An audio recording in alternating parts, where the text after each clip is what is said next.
कर्ण को कैसे मिला श्राप। उस काल में द्रोणाचार्य, परशुराम और वेद व्यास को ही ब्रह्मास्त्र चलाना और किसी के द्वारा ब्रह्मास्त्र का प्रयोग किए जाने पर उसे असफल कर देना याद था। उन्होंने यह विद्या अपने कुछ खास शिष्यों को ही प्रदान की थी। उसमें भी किस तरह ब्रह्मास्त्र को असफल करना यह कम ही शिष्यों को याद था। जब द्रोणाचार्य ने कर्ण के सूत पुत्र होने को जानकर ब्रह्मास्त्र विद्या सिखाने से इनकार कर दिया, तब वे परशुराम के पास पहुंच गए। परशुराम ने प्रण लिया था कि वे इस विद्या को किसी ब्राह्मण को ही सिखाएंगे, क्योंकि इस विद्या के दुरुपयोग का खतरा बढ़ गया था। उस काल में तामस, कुशाग्र, विनम्र, ब्रह्मज्ञाता और विद्वान लोगों को ही ब्राह्मण कहा जाता था।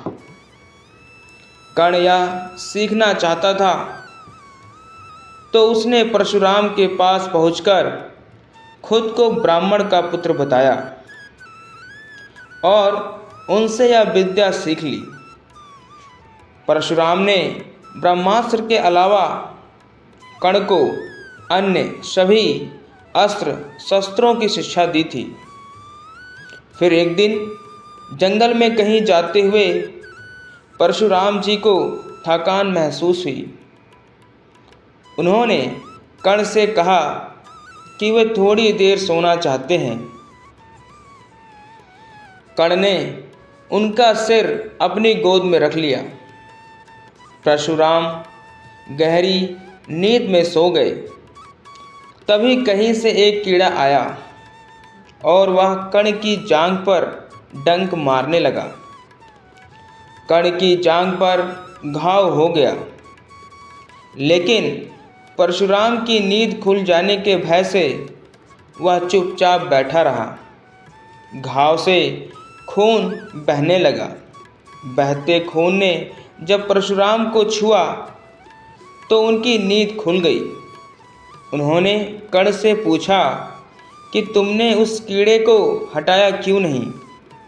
कर्ण ने कहा कि उनकी नींद टूटने का डर था, इसलिए।